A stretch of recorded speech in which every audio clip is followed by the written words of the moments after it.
Welcome friends.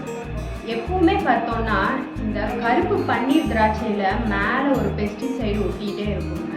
அது எவ்வளோ கழுவுனாலும் போகுதா இல்லையான்னு கூட நமக்கு தெரியாது. அதுக்கு நம்ம ஈஸியான மெத்தடில் எப்படி கழுவி ஹெல்த்தியான முறையில் எப்படி ஜூஸ் போடுறதுன்னு பார்க்கலாங்க. Welcome to our channel cook with Suji. பன்னீர் திராட்சை பார்த்தீங்கன்னா ஜூஸ் போடுறதுக்காக 1 கிலோ போல் வாங்கிட்டு வந்தேங்க. அந்த பன்னீர் திராட்சை மேலையெல்லாம் பார்த்தீங்கன்னா லைட்டாக வெள்ளையாக இருக்கும். அது என்னன்னு பார்த்தீங்கன்னா அவங்க பூச்சி மருந்து அடிச்சிருப்பாங்க, பெஸ்டிசைட்ஸு. அதனால அது வெள்ளையாக மேலே பனி மூட்டமாட்டம் இருக்கும். அதை ஈஸியாக எப்படி க்ளீன் பண்ணுறதுன்னு பார்க்கலாங்க. ஏன்னா குழந்தைகளுக்காக நம்ம ஜூஸ் மேக் பண்ண போகிறோம். அதுக்கு பார்த்திங்கன்னா ஒரு பவுலில் நம்ம கொஞ்சமாக கல்லுப்பு, ஒரு டேபிள் ஸ்பூன் அளவுக்கு கல்லுப்பு போட்டுட்டு அதில் தண்ணி ஊற்றி நல்லா கல்லுப்பு கரையிற வரைக்கும் பார்த்துட்டு அதுக்கப்புறம் இந்த பன்னீர் திராட்சையை அதில் கொட்டிடலாங்க. கொட்டிட்டு ஒரு 2-3 நிமிஷம் போல் அப்படியே ஊறட்டுங்க. ஊறினதுக்கு அப்புறமா நம்ம நல்லா கழுவி விட்டுடலாம். இப்போ பார்த்தீங்கன்னா மேலெல்லாம் லைட்டாக உப்பு படிஞ்ச மாதிரி இருக்கும். இது அப்படியே நம்ம ஜூஸ் போட்டோன்னா உப்பாக இருக்கிற மாதிரி ஃபீல் ஆகும். அதனால் நம்ம இப்போ என்ன பண்ண போகிறோன்னா நல்ல ஃப்ரெஷ் வாட்டரில் ஒரு 2-3 தடவை இதே போல் அலசி விட்டுட்டோன்னா அந்த பெஸ்டிசைட்ஸும் அந்த நம்ம போட்ட கல்லுப்பு எல்லாமே கரைஞ்சி போயிடுங்க. இப்போது நான் காம்பெல்லாம் கிள்ளிட்டேன்.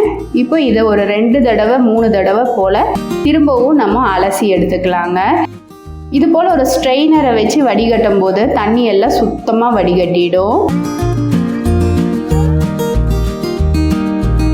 பார்த்தீங்கன்னா எவ்வளோ ஃப்ரெஷ்ஷாக இருக்குது. அந்த மேலே இருக்க அந்த வெள்ளையாக படிஞ்சது எல்லாமே போயிடுச்சு.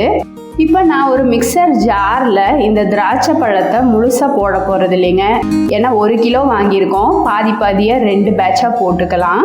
இப்போ இந்த மிக்சர் ஜாரில் பாதி திராட்சை பழத்தை போட்டுட்டு இப்போ நம்ம தண்ணி எதுவும் ஊற்றாமல் விப்பிங் மோடில் 2 திருப்பு மட்டும் திருப்பி விட்டுடலாங்க. அந்த தோல் சதை பகுதி மட்டும்தான் அரைப்படும். அந்த விதை அடிபடாமல் பார்த்துக்கணும். ஏன் பார்த்தீங்கன்னா அந்த விதை பகுதியெல்லாம் நல்லா அடிபட்டுருச்சுன்னா நம்ம குடிக்கும்போது தொண்டையில் கரகரான்னு நெரிக்கிற மாதிரி இருக்கும். அதுக்காக தான் நான் பார்த்திங்கன்னா விதையை அடிபடாமல் அரைச்சிருக்கேன்.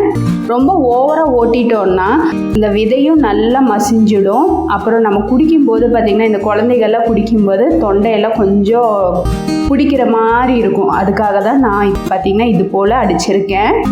இப்போ இதை ஒரு ஸ்ட்ரெயினரை வச்சு நம்ம நல்லா வடிகட்டி எடுத்துடலாங்க. உங்ககிட்ட ஜூஸர் வடிகட்டி இருந்ததுன்னா அதில் கூட நீங்கள் ஈஸியாக ஸ்ட்ரெயின் பண்ணி எடுத்துடலாம். இப்போது அடுத்த பேட்ச் நம்ம மிக்சர் ஜாரில் போடும்போது நம்ம முதல்ல வடிகட்டி வச்சுருந்தோம் இல்லைங்களா, அந்த மீதம் இருக்க அந்த பல்ப்பையும் சேர்த்து போட்டுடலாங்க. போட்டுட்டு ஒரு 2 திருப்புனா போதுங்க. திரும்பவும் சொல்கிறேன், நல்லா ஓட்டி நைஸாக அரைச்சிட வேண்டாம். ஒரு 2 திருப்பு போட்டால் போதும். இப்போது திரும்பவும் அதே ஸ்ட்ரெயினரில் ஊற்றி நம்ம சுத்தமாக வடிகட்டிடலாம். இப்போ பார்த்திங்கன்னா இந்த சக்கையெல்லாம் மீதமாயிடுச்சு. இப்போ இதை என்ன பண்ண போகிறோன்னு பார்த்தீங்கன்னா திரும்பவும் அதே ஜாரில் தாங்க போட போகிறேன்.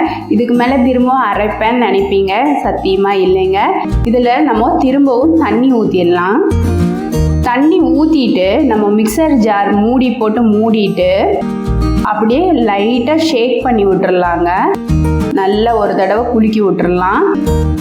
இப்போது அந்த தோல் பகுதியில் இருக்க மீதம் இருக்கிற ஜூஸ் எல்லாம் இருக்குது இல்லைங்களா, அது பார்த்திங்கன்னா இந்த தண்ணியோட நல்லா மிக்ஸ் ஆகிடுங்க.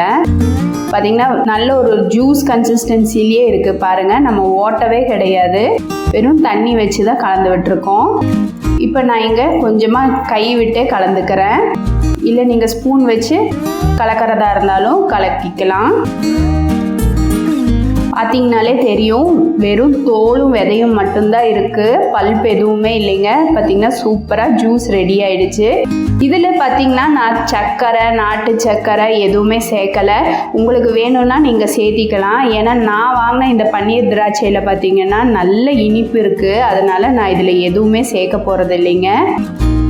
இப்போ நான் இதை வந்து ஒரு கிளாஸ் கண்டெய்னரில் ஊற்றி வச்சு ஸ்டோர் பண்ணிக்கிறேன்.